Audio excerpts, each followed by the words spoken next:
Ya, halo, assalamualaikum warahmatullahi wabarakatuh, sahabatku, sahabat Jenderal Tanibua.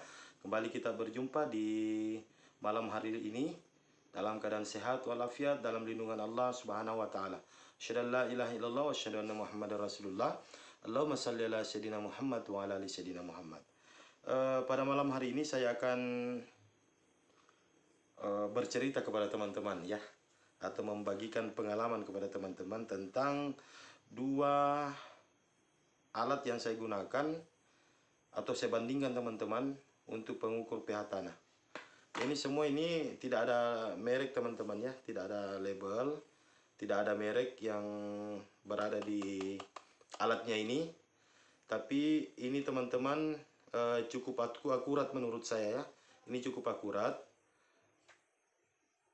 Ada temperatur di sini. Kemudian untuk pengukuran apa namanya nih? Kecerahan cahaya, kemudian kelembapan di sini ada semua teman-teman. Kemudian di belakang ini ada apa ini? Kita lihat ya. Ada semacam switchnya. Nah, ini kita bisa atur switchnya untuk penentuan pH, dan untuk pH ini teman-teman terbaca di posisi 7 ya, angka 7. 7,0 ini ya. Seperti ini. Nah, itu kalau posisi normal teman-teman dia terbaca 7,0, mungkin agak kurang tampak ini teman-teman ya. Karena cahayanya hijau, tapi ini bisa mati juga teman-teman ya. Bisa padam cahayanya ya.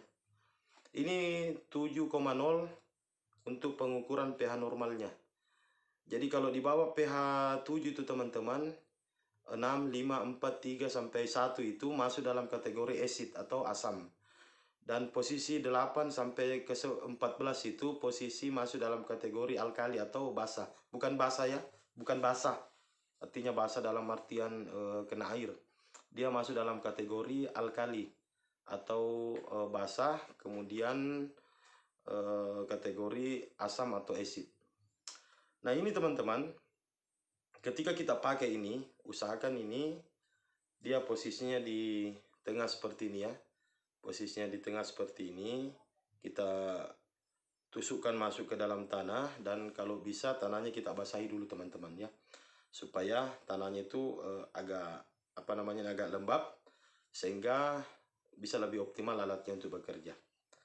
Dan di belakang ini seperti saya perlihatkan tadi, di belakang ini ada baterai kotak teman-teman ya, baterai kotak. Dan ini menurut saya sangat akurat ya. Setelah saya bandingkan dengan alat yang pertama saya beli teman-teman, yang modelnya seperti ini ya. Saya tidak mendiskreditkan, saya juga tidak menjelek-jelekkan produk ini, tapi menurut saya ini kurang akurat teman-teman. Sehingga ini sempat saya lepas kabelnya ini ya. Sehingga sempat saya lepas kabelnya karena apa? Saya kurang yakin atas uji daripada alat ini. Kenapa saya katakan kurang yakin teman-teman? Karena pertama-tama saya beli alat ini, saya tusukkan atau saya colokkan atau saya cocokkan ke tanah teman-teman, itu tidak pernah berubah ini. Padahal di sini ada 3 switch juga teman-teman. Ada moist atau kelembapan, ada pH, kemudian ada light atau tingkat kecerahan cahaya. Ketika saya pakai yang angkanya teman-teman di 7 terus ya, di angka 7 terus. Cuman yang saya lihat yang bekerja di sini adalah kelembapan dan tingkat daripada kelembapan cahaya, dan tingkat daripada ini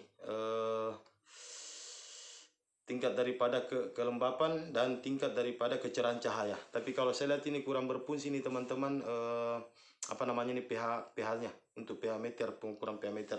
Karena saya coba ditusukkan di apa namanya di pisang, di semangka, saya coba tusukkan di apa namanya tanah sawah, saya coba tusukkan di tanah merah, semua pH-nya tidak berubah, tetap 7 teman-teman.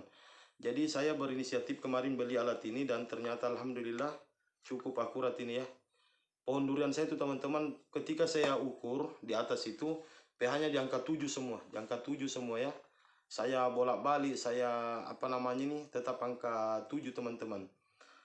Tapi yang berfungsi saya lihat situ adalah tingkat kecerahan dan tingkat apa namanya, kelembapan ini, kelembapan tanah ya. Itu kayak sepertinya itu berfungsi teman-teman. Makanya pada saat itu saya cabut ini kabelnya, saya bilang mungkin ada kendala. Saya tusukkan kabelnya langsung ke tanah teman-teman, dan memang ternyata tidak bisa berubah. posisinya untuk pH-nya tetap di angka 7 saja ya. 78 mungkin turun sedikit di angka 6. Tapi beda dengan akurat. Ketika saya pakai alat ini teman-teman, itu posisinya di angka 7 ya. pH tanah saya itu 7. Jadi saya berpikir ini normal-normal saja. Tapi ketika saya pakai alat ini teman-teman, ternyata angkanya di posisi 4,5 atau dalam kategori kadar asam. Maka saya informasikan kepada teman-teman kalau mau membeli alat, tapi saya tidak bermaksud untuk mendiskreditkan ini ya, saya tidak bermaksud untuk menjelek-jelekkan produk ini, cuman ini saya rasa untuk pengalaman saya pribadi, saya rasa kurang akurat ya.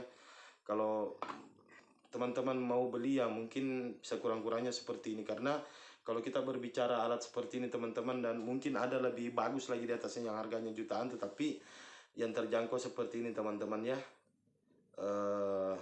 Untuk kita, tapi kalau bisa kita cari di tempat yang sudah bergaransi, sudah terjamin keasliannya, sehingga kita bisa tepat sasaran untuk memberikan apa yang diinginkan oleh tanaman kita. Karena jangan sampai nih teman-teman kita hanya mereka-reka saja bahwa tanaman saya ini butuh mungkin nitrogen karena kuning-kuning daunnya atau seperti apa, mungkin rontok daunnya karena butuh nitrogen atau butuh fosfat. Itu hanya rekan-rekan kita saya teman-teman, dan kalau perlu kita kalau sebenarnya menurut saya ini wajib kita punya ini teman-teman. Karena apa? Ini bisa menentukan daripada apa yang diinginkan oleh tanaman kita. Jadi mungkin seperti itu penyampaian saya pada kesempatan kali ini. Mudah-mudahan bisa dipahami maksud saya, karena saya tidak terlalu banyak bisa menjelaskan kepada teman-teman, tetapi saya terus terang hanya bisa mempraktekkan kepada teman-teman apa yang saya dapatkan dari pengalaman saya menggunakan alat ini. Demikianlah apa yang saya sampaikan. Mudah-mudahan ada manfaatnya untuk kita semua, dan saya akan ulas lebih jauh lagi mengenai apa yang dibutuhkan oleh tanaman ketika tanaman itu bersifat basah tanahnya, ataupun tanaman itu bersifat asam tanahnya ya. Saya akan menyampaikan lagi kepada teman-teman berdasarkan pengalaman saya di kebun teman-teman. Mudah-mudahan petani Indonesia semakin maju, dan teman-teman yang berada di Malaysia juga ikut sukses dalam berkebun, dalam membudidayakan tanaman. Untuk pakcik-pakcik sama makcik-makcik, semangat aja ya makcik, jangan lupa sholat juga pakcik ya di masjid. Kita berjamaah, insyaallah semoga Allah senantiasa memberikan kita sesuatu yang terbaik untuk kita semua. Demikianlah, assalamualaikum warahmatullahi wabarakatuh.